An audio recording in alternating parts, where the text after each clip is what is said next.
சில பிரிவுகள் நம்ம புரட்டி போடும், சில பிரிவுகள் நம்மளை புடம் போடும். இந்த உலகில் எந்த உறவும் பொருளும் உயிரும் நிரந்தரம் இல்லை.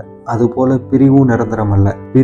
பிரிவு தர தனிமையும் தனிமை தர வலியும் சந்திக்காம நம்ம அடுத்த நிலைக்கு உயர முடியாது.